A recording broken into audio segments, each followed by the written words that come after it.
Hey, what's up, y'all? Y'all know my slogan. I don't know it all,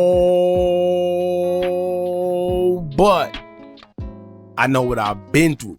Now, before we get into this video, make sure you check us out on Patreon at www.patreon.com/Hookah Anonymous _. You guys been telling us to create one for the longest, so we recently created a community where we will upload videos that we can't share on YouTube due to their guidelines, but we'll also be dropping the latest to there first, behind the scenes information that you wouldn't find anywhere else on our socials. So make sure you become a member, and after you do that, head over to our official Instagram page at Hookah Anonymous _ and follow us there. Now without further ado, let's get into what you guys came here to see. Now, it's been a while since we heard anything concerning Lil Durk when it comes to his case. Last we heard, they said Lil Durk was in prison trying to convert everyone into Muslim, according to social media. But that's another story. There's been an update within his case, and they're saying Lil Durk's lawyer has filed a motion to get him out, and he's also alleging that the charges against Lil Durk basically isn't solid, and the prosecutor have used a bunch of music lyrics, YouTube and Instagram videos to make Lil Durk look bad amongst a jury.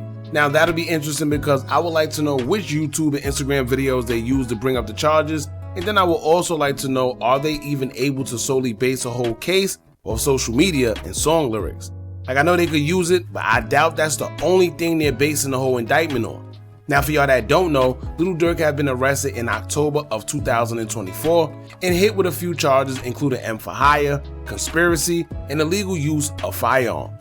All charges stem from the unaliving of Lil Pab, who was an affiliate of Quando Rondo, who was shot and unalived back in August of 2022 when him, Quando Rondo, and others were at a gas station in Los Angeles. Law enforcement believes his shooting was retaliation for King Von, who was shot and unalived back in November of 2020 by a man named Lil Tim, who fired multiple shots at King Von during a scuffle between both entourages.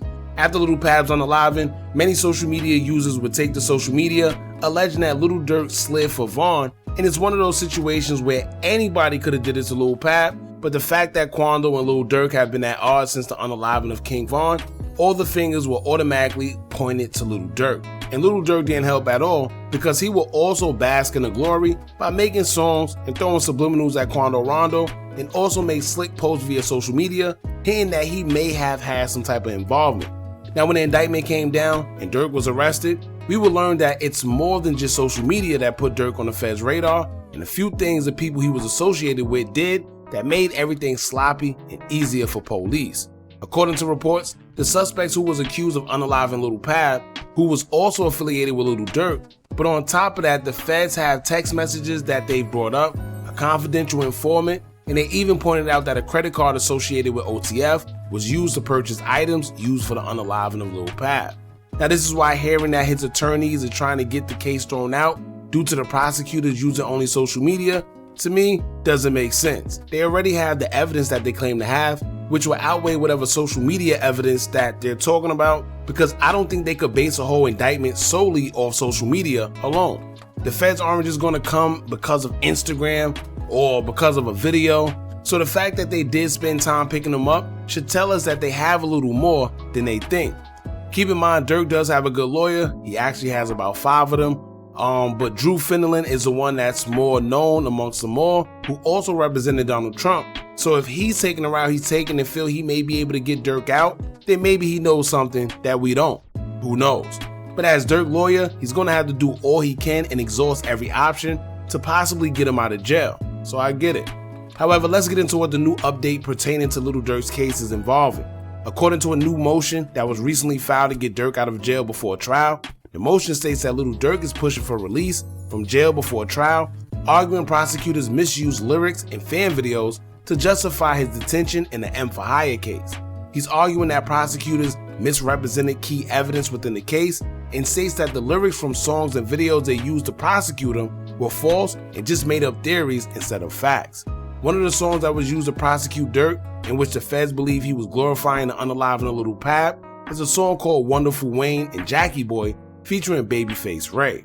Prosecutors argued the lyrics referenced the M of Lil Pab due to it including an audio from a news clip where Quando Rondo yelled no after seeing his cousin Lil Pab's deceased body.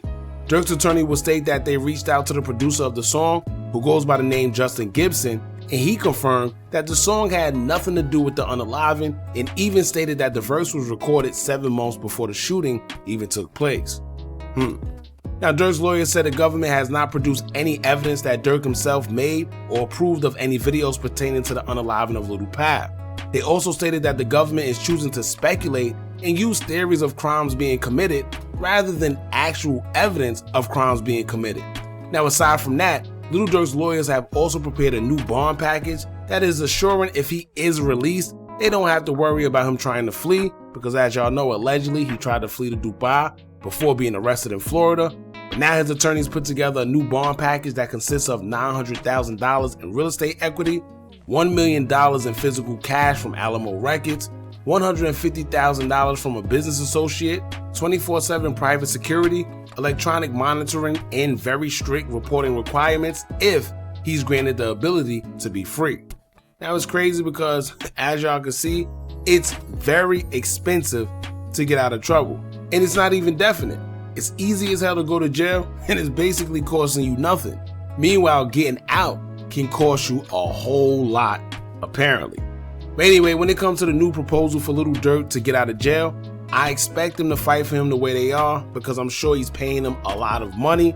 And like I told y'all before, he got about 4 to 5 attorneys that's on his case. But from the looks of it, they're only tackling one aspect of the whole case. Even if the song don't stick, right? They will still have to explain the OTF credit cards being used on top of the surveillance videos of the guys affiliated with Durk, allegedly, seeming to be trailing Quando's SUV. So even if they have a point with the music and videos, how would they go about explaining all that? Also, I really don't see them allowing him to get out due to the antics they are accusing him of before he was arrested, because for one, he has this case, and then the possible sealed indictment for the other case on top of him allegedly trying to flee the country. I doubt they're going to allow him to get out, because like I said, he should be considered a flight risk due to all that's trailing behind him. Now, at least that's what happens with normal people. I tell y'all all the time, these rappers seem to have their own laws because they always end up pulling the unthinkable when it comes to certain cases. Shout out to his attorneys though for trying everything in their power, but I don't know. I guess we'll just have to wait and see what happens, because like I told y'all before, I don't know if they're probably going to pull the unthinkable or not, but judging from how things usually go, he's not going to be released because he's a flight risk. But like I said, I could be wrong. Now, if he has a sealed indictment on a separate case and then a confidential informant on this one as well, I can't see them letting him get off that easy, especially when he's already in their custody. Because why would they release him to try to have him come back on the other case like we were told that he's, allegedly being suspected of? We'll just have to wait and see. Y'all jump in the comments, let me know what y'all think about this. Don't forget to like, comment, share, and subscribe. Hit that bell so you're notified every time we drop new content. And remember, as long as you keep on watching, I'ma keep on dropping. And I'm out.